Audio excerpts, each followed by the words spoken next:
রাজনৈতিক মতভেদ থাকলেও দিন শেষে সবাই সুষ্ঠু নির্বাচন চায় বলেন সিইসি। গ্রহণযোগ্য ভোট উপহার দেওয়ার প্রতিশ্রুতি।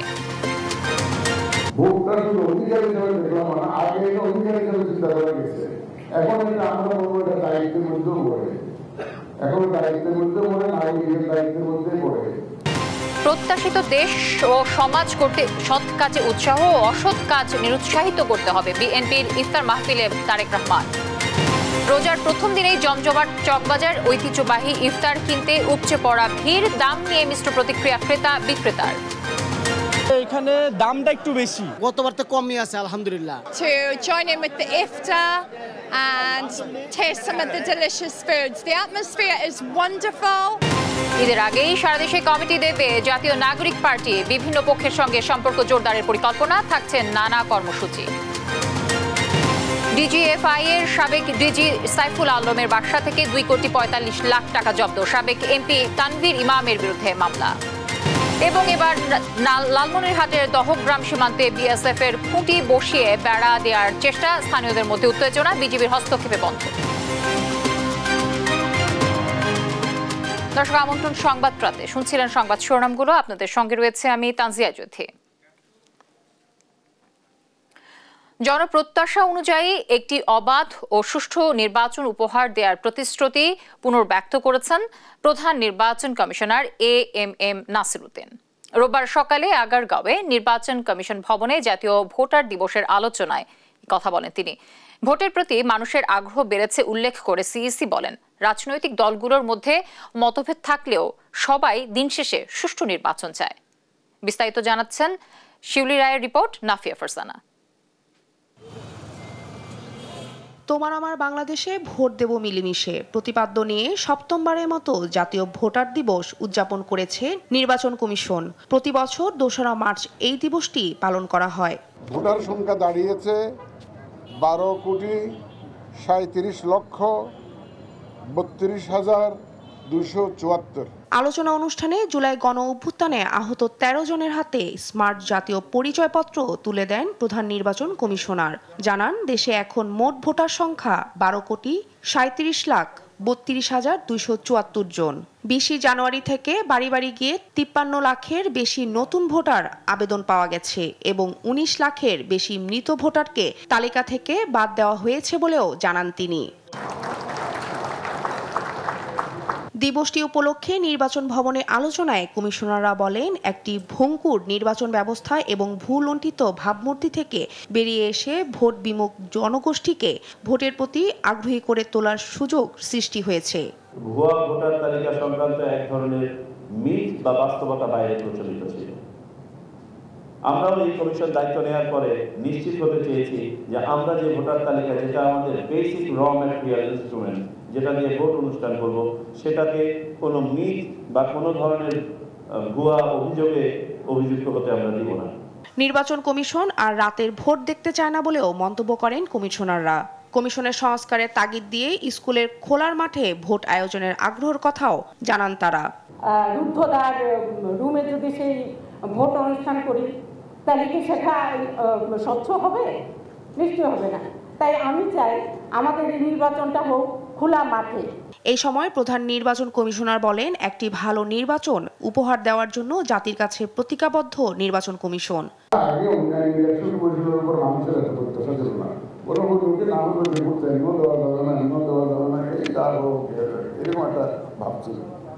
এখন কিন্তু সেটা না, মানুষের প্রত্যাশা অনেক বেড়ে গেছে। এই প্রত্যাশা ভার আমাদের ঘাড়ে, এইটা আমাকে রাত দিন স্মরণে স্বপনে আমাকে ভাবায় কিভাবে এই প্রত্যাশা পূরণ করবো আমরা। এটা ইলেকশন কমিশন একা পক্ষে সম্ভব না, আমার সহকর্মীরা বলে গেছেন, সবার সহযোগিতা লাগবে। দিবসটি উপলক্ষে আয়োজিত বর্ণাঢ্য র্যালিটি আগারগাঁয়ের বিভিন্ন রাস্তা পরিদর্শন করে। শিউলি রায়, দেশ টিভি, ঢাকা। দর্শক, আমাদের সহকর্মী শিউলি রায়ের রিপোর্টটি আমরা দেখছিলাম। গণতন্ত্রে উত্তরণের পথে যাত্রা করতে ডিসেম্বরের মধ্যে জাতীয় নির্বাচন দেওয়ার কথা বলেছেন বিএনপির স্থায়ী কমিটির সদস্য সালাউদ্দিন আহমেদ। বলেন, নির্বাচন দীর্ঘায়িত হলে প্রশ্রয় পাবে পতিত ফ্যাসিস্ট স্বৈরাচারের দোসররা। সরকার ডিসেম্বরের মধ্যে নির্বাচনের কথা বললেও তা বাস্তবায়নে কোনো কর্মকাণ্ড দেখা যাচ্ছে না বলে মন্তব্য করেন তিনি। সাইফুল রিপনের প্রতিবেদন। জাতীয় প্রেস ক্লাবে মানবাধিকার নিশ্চিত করতে রাজনীতিবিদদের ভূমিকা শীর্ষক আলোচনা সভা। আজকে একবার সংস্কার, একবার স্থানীয় নির্বাচন, এই সমস্ত কি চালবানা শুরু করেছে। বিশ্ব মানবাধিকার সংস্থা বাংলাদেশের আলোচনায় বক্তারা আধিপত্যবাদী শক্তির হাত থেকে দেশ রক্ষায় এই মুহূর্তে বিএনপির বিকল্প নেই বলে মত দেন। আধিপত্যবাদী শক্তির হাত থেকে দেশটাকে রক্ষা করতে হবে এবং সেটাকে এবং জাতীয় আন্তর্জাতিক রাজনীতিতে দেশকে একটা স্থিতিশীল অবস্থায় রাখার জন্য বিএনপি ছাড়া কোনো বিকল্প নাই। বিএনপি রাজনীতি ছাড়া কোনো বিকল্প নাই। সবকিছুর ঊর্ধ্বে গণতন্ত্র প্রতিষ্ঠা করতে হলে আজকে সর্বপ্রথম দরকার একটি গণতান্ত্রিক সরকার দরকার। তার জন্য নির্বাচন। ফ্যাসিবাদ বিরোধী ঐক্য ধরে রেখে দ্রুত গণতন্ত্রে উত্তরণের পথে যাত্রা করার কথা বলেন বিএনপির স্থায়ী কমিটির সদস্য সালাউদ্দিন আহমেদ। ফ্যাসিস্ট গণহত্যাকারী আওয়ামী প্রধান শেখ হাসিনাকে এখনো আমরা অনুশোচনা করতে দেখিনি।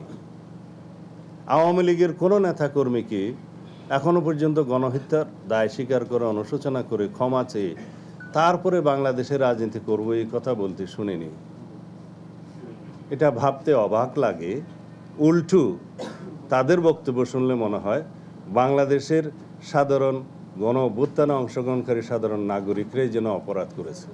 বলেন, জাতীয় নির্বাচন বিলম্বিত হলে ফ্যাসিস্টরা প্রশ্রয় পাবে, আর ডিসেম্বরের মধ্যে নির্বাচন করতে চাইলে সরকারকে তার কর্মকাণ্ড দৃশ্যমান করতে হবে।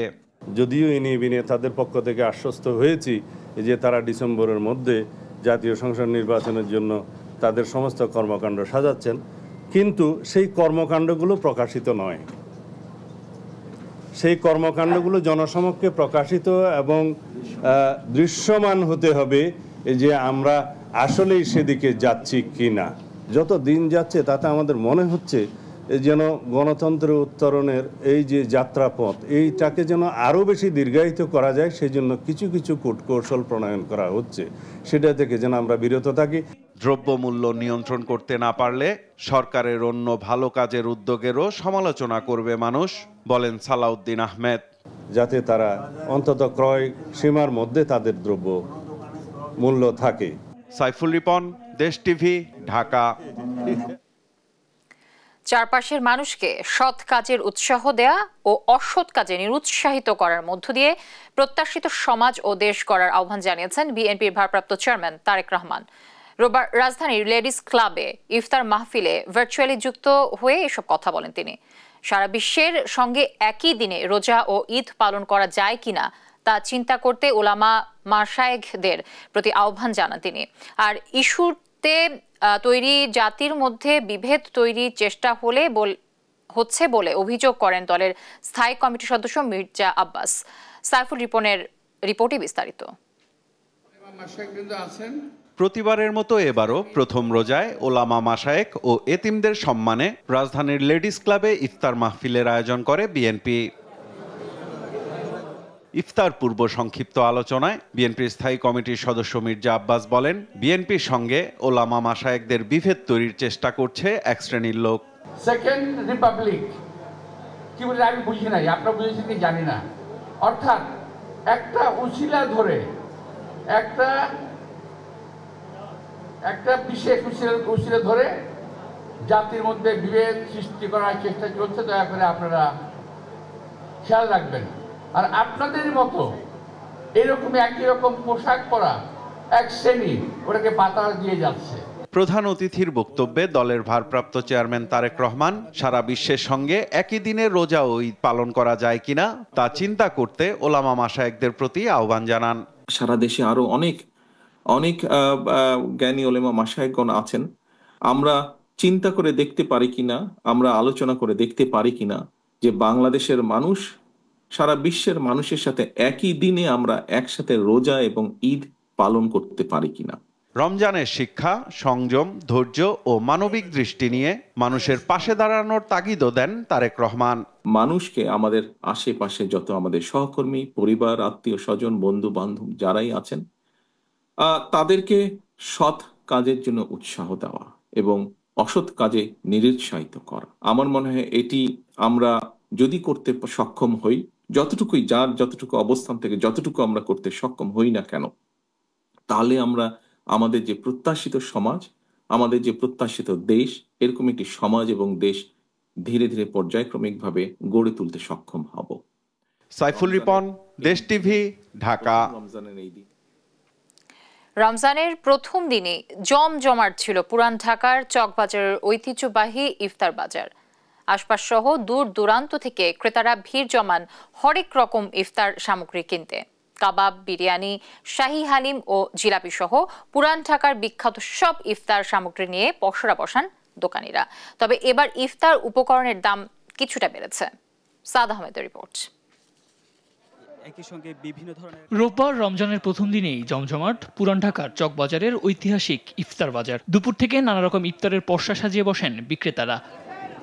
কেউ ব্যস্ত হাঁকডাক দিয়ে বিক্রিতে, আবার কেউ ব্যস্ত প্যাকেট করতে। রাজধানীর বিভিন্ন এলাকা থেকে দলে দলে ক্রেতারা আসছেন, পছন্দের খাবার কিনে নিয়ে যাচ্ছেন। চিকেন টিক্কা, চিকেন গ্রেভি, কিমা পরোটা, পনির পরোটা, দই বড়া, বিফ শিক কাবাব, বোরহানি, ডিম চপ, ভেজিটেবল রোল সহ ছিল নানা আইটেম। চকবাজারের বিখ্যাত খাবার সুতি কাবাব। গরুর সুতি কাবাব কেজি 1200 টাকা এবং খাসি সুতি কাবাব 1500 টাকা কেজিতেও বিক্রি হয়। প্রতি কেজি শাহী ছোলা 300 টাকা, চিকেন আচারি 1200 টাকা, কাশ্মীরি বিফ আচারি 1500 টাকা, আর চিকেন রোল 50 টাকা, হালিম 100 থেকে 800 টাকা প্রতি বক্স বিক্রি হয়। মুরগির রোস্ট 300 টাকা, কোয়েল পাখির রোস্ট 100 টাকায় প্রতি পিস বিক্রি করেন। ক্রেতা সমাগম থাকায় সন্তোষ জানান দোকানিরা। এবার একটু কম লোক, বেশি কাস্টমার কম। আজকে প্রথম রোজায় তো স্বাভাবিক বোঝা যাচ্ছে না, ইনশাল্লাহ কালকে থেকে বোঝা যাবে। আজকে তো বেশিরভাগ দেখা যায় কাস্টমার থেকে বেশি একটু আপনার ওই ইয়ারাই ছিল বেশি। ইফতার কিনতে বিভিন্ন স্থান থেকে এসেছেন ক্রেতারা, এসেছেন বিদেশিরাও। খাবারের মান ও দাম নিয়ে রয়েছে মিশ্র প্রতিক্রিয়া। এবার গতবার থেকে অনেক স্বস্তিকর, কারণ দাম মোটামুটি সবার আয়ত্তের ভিতরেই আছে। আমার মনে হয় সবাই কিনতে পারবে স্বাভাবিকভাবেই, সবাই কিনে খাওয়ার মতোই আছে। দাম অতটা বেশি নাই। এখানে দামটা একটু বেশি, কিন্তু আমরা খুঁজতেছি যে একটু অথেন্টিক বা খাবারের মানটা যেন ভালো হয়। গতবার তো কমই আছে আলহামদুলিল্লাহ। To join in with the iftar and taste some of the delicious foods. The atmosphere is wonderful. It's once in a lifetime experience. So we're very, very happy and honored to be here. জিনিসপত্রের দাম বাড়ায় এবছর ইফতার সামগ্রীর দাম আগের তুলনায় কিছুটা বেশি বিক্রি করতে হচ্ছে বিক্রেতাদের। সাদ আহমেদ, দেশ টিভি, ঢাকা। চলতি বছর রমজানের প্রথম দিন থেকে স্বস্তি নেই নিত্যপণ্যের বাজারে। শসা ও বেগুনের দাম দ্বিগুণেরও বেশি। কোনো কোনো বাজারে সয়াবিন তেল পাওয়া যাচ্ছে না বলে অভিযোগ ক্রেতাদের, আবার পাওয়া গেলেও দাম বেশি। বিভিন্ন বাজার ঘুরে এমনই চিত্র দেখা গেছে। সহকর্মীদের পাঠানো তথ্য ও ছবিতে বিস্তারিত জানাচ্ছেন সালমা জাহান। চট্টগ্রামে রমজানের শুরুতেই বেড়েছে বেগুন, শসা, কাঁচামরিচের দাম। মানভেদে প্রতি কেজি বেগুন বিক্রি হচ্ছে 30 থেকে 60 টাকায়, কাঁচামরিচ কেজি প্রতি 50 টাকায়, যা কয়েকদিন আগেও ছিল 25 থেকে 40 টাকা। লক্ষ্মীপুরেও রমজান কেন্দ্র করে বেড়েছে নিত্যপণ্যের দাম। শসা 20 টাকা থেকে 50 টাকা, গাজর 20 টাকা থেকে 40 টাকা, বেগুন 40 টাকা থেকে 80 টাকা বৃদ্ধি পেয়েছে। মাছের দাম 50 থেকে 100 টাকা বৃদ্ধি পেয়েছে। এরকম অবস্থায় সাধারণ মানুষের মধ্যে দেখা দিয়েছে অসন্তোষ। মাছের দাম বেশি, আগে শসা কেজি 30 টাকা, এখন 50 টাকা। রমজানের নিত্য প্রয়োজনীয় শসা, বেগুন, কাঁচামরিচ, এদিকে রমজানের প্রথম দিনে ময়মনসিংহের বাজারে আগের দিন বিক্রি হওয়া 40 টাকা কেজির বেগুন এক লাফে বেড়ে 80 থেকে 100 টাকায় হয়েছে। এছাড়া দাম বেড়েছে লেবুরও। বিক্রেতারা বলছেন সরবরাহ কমায় দাম বেড়েছে। লেবু 25 টাকা আলি কিনতাম, এটা 50 টাকা আলি কিনলাম আজকে। মনিটরিং গুলো হয়তো আমরা যারা আছি একটু আমাদের জন্য ভালো হতো আর কি। এনে একদম ওইনে একদম, যার মতো ইচ্ছা ওইভাবেই নিচ্ছে। আস্তে আস্তে আপনার চতুর্দিক দিয়ে বেগুন আসবে, তার দাম কমবে। এখন অন্য বেগুনিটা হলো 80 থেকে 100 টাকা, নর্মাল বেগুন 50 থেকে 60 টাকা। রমজান কেন্দ্র করে শরীয়তপুর ও যশোরে বেড়েছে ভোজ্য তেলের দাম। দুই জায়গায় খোলা সয়াবিন তেল বিক্রি হচ্ছে 195 থেকে 200 টাকা লিটারে। দোকানীদের দাবি বোতলজাত তেল আসছে না, তাই খোলা তেল চড়া দামে বিক্রি করতে হচ্ছে। যশোরে ইফতারের খেজুর, আপেল, আঙ্গুর সহ সব রকমের ফলের দাম বৃদ্ধি পেয়েছে 100 থেকে 150 টাকা। এই অবস্থায় তদারকির দাবি ভোক্তার। আমাদের এখানে তেলের সমস্যা সবচেয়ে বড় সমস্যা। শরীয়তপুর বাজারে প্রত্যেকটা দোকানে এখন বর্তমানে তেল যা চাহিদা প্রয়োজন তা নাই কারো কাছেই। দেখা যাচ্ছে যে আমাদের তেল দরকার শুধু, কিন্তু দোকানদাররা ধরা দিচ্ছে যেগুলো চলে না ওই দোকানে আমার দরকার নাই সেগুলা তারা দিচ্ছে, বাধ্য করছে নিতে। বাজার মনিটরিং করে এবং বাজারে যারা এই সিন্ডিকেট নিয়ে কাজ করবে তাদেরকে আইনের আওতায় আনবে। আমরা খেজুর কেনার পরে মনে হচ্ছে না যে অন্যান্য ফল আর কিনতে পারবো। প্রত্যেকটা ফল, আপেল, আঙ্গুর, কমলা 150 থেকে 200 টাকা দাম বেড়ে গেছে। অবশ্য কুষ্টিয়ায় দেখা গেছে ভিন্ন চিত্র। নিত্যপণ্যের দাম মোটামুটি স্বাভাবিক থাকলেও বেড়েছে ইফতার উপকরণের দাম। সালমা জাহান, নিউজ ডেস্ক, দেশ টিভি। ঈদের আগে কেন্দ্রীয় কমিটি পূর্ণাঙ্গ করার পাশাপাশি থানা এবং জেলা পর্যায়ে কমিটি দেবে জাতীয় নাগরিক পার্টি এনসিপি। রমজান জুড়ে ইফতার আয়োজনের মাধ্যমে বিভিন্ন রাজনৈতিক দল, কূটনীতিক সহ বিভিন্ন পক্ষের সঙ্গে সম্পর্ক জোরদার করার পরিকল্পনা দলটির। নেতারা জানান, এনসিপির গঠনতন্ত্রের সাম্য, মানবিক মর্যাদা, ন্যায়ের পাশাপাশি গণতন্ত্র এবং মৌলিক অধিকার প্রাধান্য পাবে। জান্নাতুল মোহনার প্রতিবেদনে আমরা বাকিটা জানব। জুলাই গণ অভ্যুত্থানের অগ্নিগর্ভ থেকে জন্ম নিয়েছে নতুন রাজনৈতিক দল জাতীয় নাগরিক পার্টি এনসিপি। নাহিদ ইসলামের নেতৃত্বে গঠিত এ দলকে শুভকামনা জানাতে হাজির হয়েছিলেন বিএনপি, জামায়াত, হেফাজত সহ বিভিন্ন রাজনৈতিক দল ও সংগঠনের নেতারা।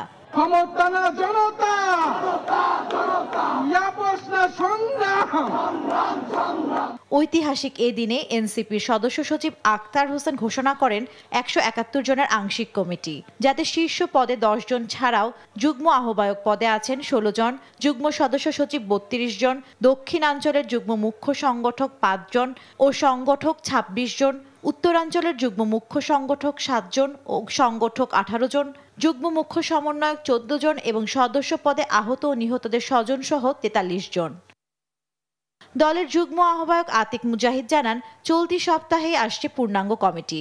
গঠনতন্ত্রে সাম্য, মানবিক মর্যাদা, ন্যায়ের পাশাপাশি গণতন্ত্র এবং মৌলিক অধিকার যুক্ত করা হবে। আমরা আরো 1-2-4 দিন নিব আমাদের কমিটিকে পূর্ণাঙ্গ করার জন্য। সাম্য, মানবিক মর্যাদা এবং ইনসাফ, এটার সাথে আমরা গণতন্ত্র এবং নাগরিক অধিকারগুলোকে আমরা যুক্ত করব।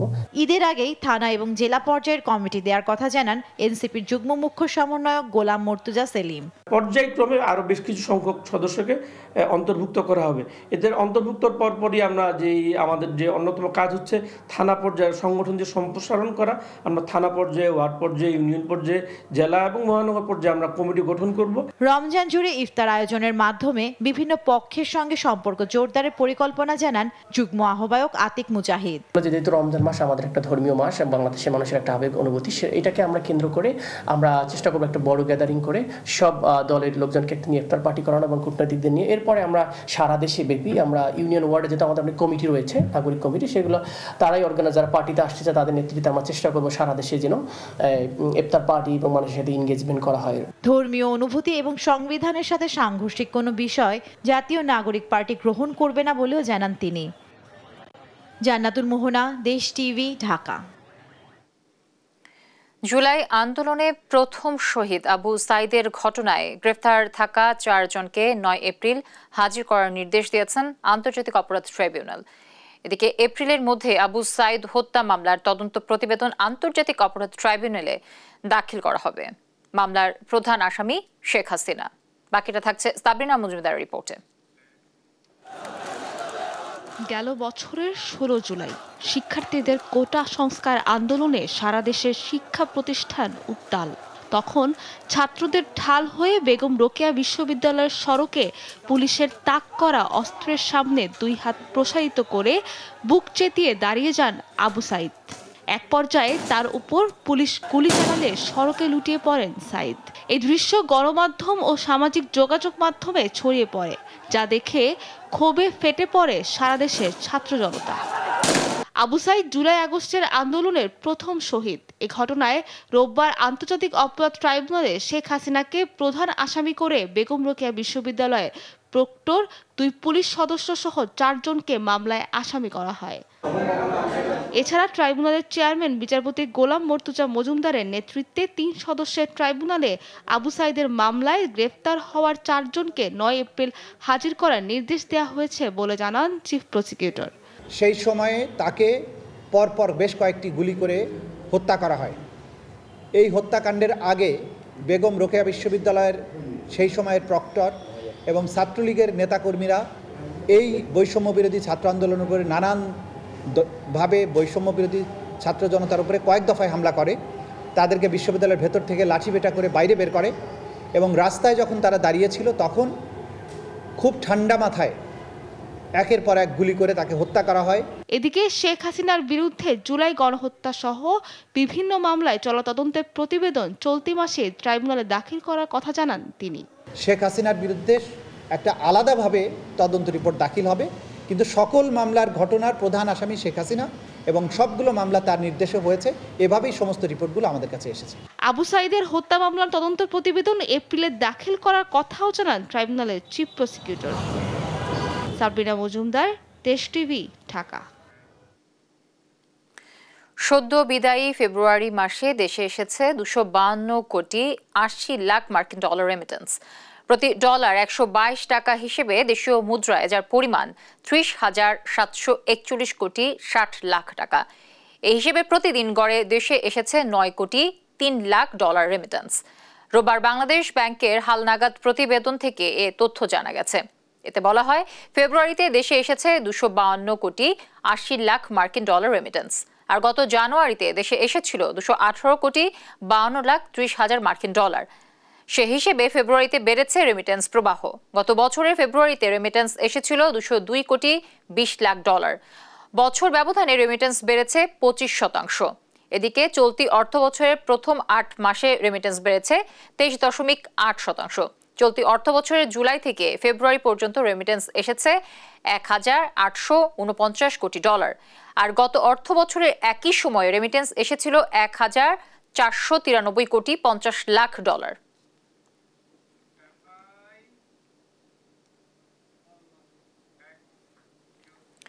ঈদের আগেই শেষ হবে রাস্তার কার্পেটিং এর কাজ।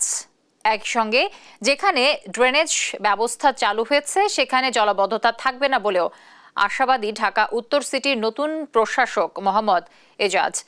সকালে ঢাকা উত্তর সিটির আজমপুর এলাকায় রাস্তা ও ড্রেনেজ ব্যবস্থা পরিদর্শন শেষে সাংবাদিকদের এসব তথ্য জানান তিনি। এ সময় জলাবদ্ধতা নিয়ে সাংবাদিকদের করা প্রশ্নের জবাবে বলেন, জলভূমি খাল দখল করে এখানে শহর গড়ে ওঠায় এখন পানি নিষ্কাশনের সুযোগ পাচ্ছে না, তাই খাল পুনরুদ্ধারকে চ্যালেঞ্জ হিসেবে নিয়ে কাজ করছেন তারা। এদিকে পূর্বাঞ্চল থেকে বিমানবন্দরে সরাসরি যোগাযোগের জন্য 4 লেনের সড়ক তৈরির পরিকল্পনা রয়েছে বলে জানান এই প্রশাসক। এরই মধ্যে প্রাথমিক পর্যায়ের কাজ শুরু হয়েছে বলেও জানান তিনি।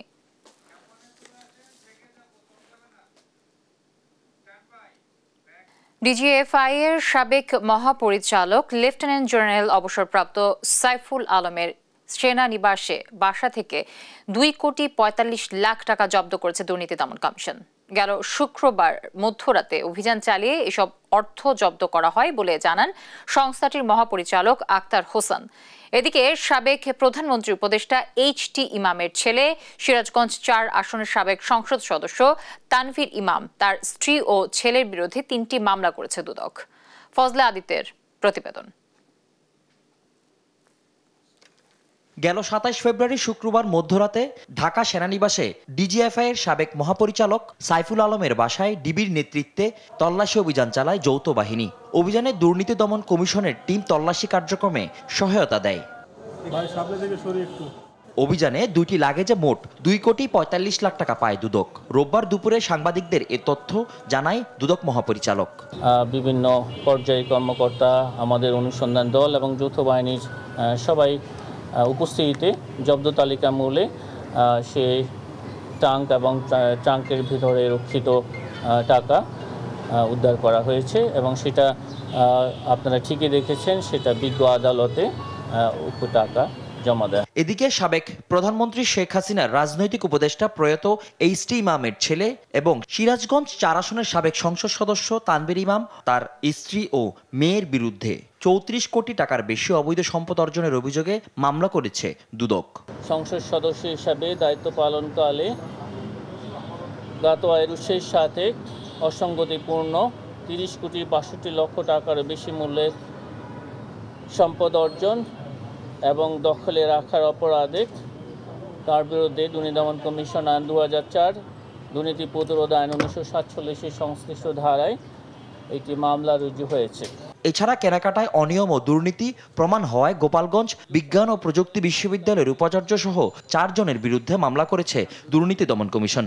একটি মামলা রুজু হয়েছে। ফজলে আদিত্য, দেশ টিভি, ঢাকা। আওয়ামী লীগ আমলে অনেক বিতর্কিত ব্যক্তি ও প্রতিষ্ঠানকে স্বাধীনতা পুরস্কার দেওয়া হয়েছিল বলে অভিযোগ করেছেন আইন উপদেষ্টা ডক্টর আসিফ নজরুল। আর শিক্ষা উপদেষ্টা ডক্টর ওয়াহিদউদ্দিন মাহমুদ জানান, চলতি বছর ব্যতিক্রমী কিছু ব্যক্তি ও প্রতিষ্ঠান স্বাধীনতা পুরস্কার পাচ্ছেন। রোববার সকালে সচিবালয়ে জাতীয় পুরস্কার সংক্রান্ত উপদেষ্টা কমিটির বৈঠক শেষে এসব কথা বলেন তারা। আরও জানাচ্ছেন নাফিয়া ফারজানা। রাষ্ট্রীয় বিভিন্ন পুরস্কার নিয়ে মাঝে মধ্যে উঠেছে বিতর্ক।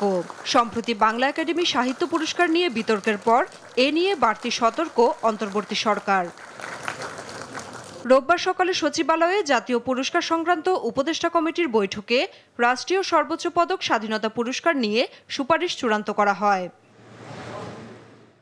বৈঠক শেষে কমিটির সভাপতি শিক্ষা উপদেষ্টা ডক্টর ওয়াহিদউদ্দিন মাহমুদ জানান, এবার ব্যতিক্রমী কিছু ব্যক্তি ও প্রতিষ্ঠান স্বাধীনতা পুরস্কার পাবেন, তবে কতজন বা কারা পাচ্ছেন তা জানাননি তিনি। স্বাধীনতা পুরস্কারও এমন মানুষকে দেওয়া হয়েছে তাদের তো জীবনব্যাপী যে অবদান সেটা স্বীকৃতি হিসাবে এত বছর পরেও তারা কিন্তু কোনো পুরস্কার পাননি। কাজেই আপনাদের অনুমান করে নিতে হবে যে কি ধরনের আমরা মনোনয়ন দিয়েছি। কিন্তু এই না, এটা চূড়ান্ত হয়নি, এটা সুপারিশ। আর কমিটির সদস্য আইন উপদেষ্টা আসিফ নজরুল বলেন, আওয়ামী লীগ সরকারের আমলে র্যাব সহ বিতর্কিত প্রতিষ্ঠান ও ব্যক্তিকে স্বাধীনতা পুরস্কার দেয়া হয়েছিল। এর আগে যে স্বাধীনতা দিবস পুরস্কার দেখতাম তখন আমাদের কাছে মনে হয়েছে এমন ব্যক্তি এবং প্রতিষ্ঠানকে পুরস্কার দেওয়া হয়েছে যেটা নিয়ে সমাজে প্রশ্ন উঠেছিল এবং এমন প্রতিষ্ঠানকে দেওয়া হয়েছিল, র্যাবের মতো প্রতিষ্ঠানকেও স্বাধীনতা দিবস পুরস্কার দেওয়া হয়েছিল। এই দলগত গোষ্ঠীগত চিন্তার ঊর্ধ্বে থেকে স্যারের নেতৃত্বে আমরা এমন সব নাম সুপারিশ করেছি, আপনারা 21 পুরস্কারে দেখে আপনারা খুশি হয়েছিলেন, এই পুরস্কার দেখেও আপনারা আরো খুশি হবেন। এবছর 10 জনের কম ব্যক্তি বা প্রতিষ্ঠানকে স্বাধীনতা পুরস্কার দেয়া হবে। নাফিয়া ফারজানা, দেশ টিভি, ঢাকা। বাজারে আকস্মিক ভোজ্য তেলের ঘাটতি তদন্ত করে খতিয়ে দেখা হবে বলে জানিয়েছেন ভোক্তা অধিকারের মহাপরিচালক মোহাম্মদ আলিম আখতার খান। রোববার সকালে রাজধানী কারওয়ান বাজারে অভিযান পরিচালনা করে তিনি বলেন, আগামী 15 দিনের মধ্যে তদন্ত প্রতিবেদন দেখে দোষীদের বিরুদ্ধে ব্যবস্থা নেওয়া হবে। তবে ভোক্তা অধিকারের অভিযান নিয়ে বিক্রেতারা বলছেন, মিল মালিকদের বিরুদ্ধে ব্যবস্থা না নিয়ে খুচরা ও পাইকারি দোকানদারদের তেল সংকট নিয়ে হয়রানি করা হচ্ছে। অন্যদিকে মৌসুম না থাকায় লেবু সহ অন্যান্য পণ্যের দাম বেড়েছে বলে জানান ভোক্তা অধিকার ও সংরক্ষণ অধিদপ্তরের মহাপরিচালক।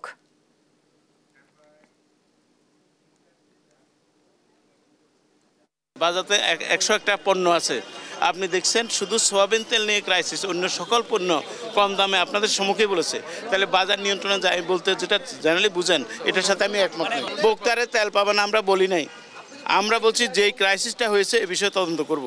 আর যেই তেলগুলো এখন আছে সাপ্লাই লাইনে, এগুলো অবশ্যই পাবে না কেন। একটা বিষয় আছে, সেটা হলো আমাদের বন্দরের তথ্য নিতে হবে, চট্টগ্রাম পোর্টের, হ্যাঁ, আমাদের কাস্টমসের তথ্য নিতে হবে, এনবিআর এর তথ্য নিতে হবে, নিয়ে কোম্পানিগুলোর থেকে তথ্য কালেকশন করতে হবে।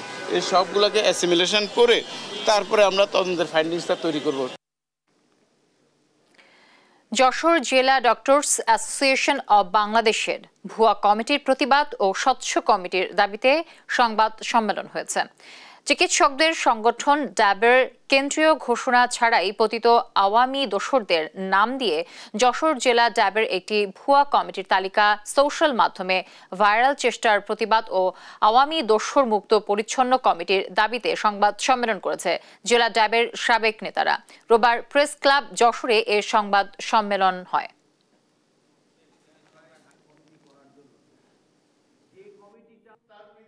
যশোর জেলা ড্যাব এবং মেডিকেল কলেজ শাখার কমিটি নিয়ে আমরা একটি ধোঁয়াশান্ন ছিলাম।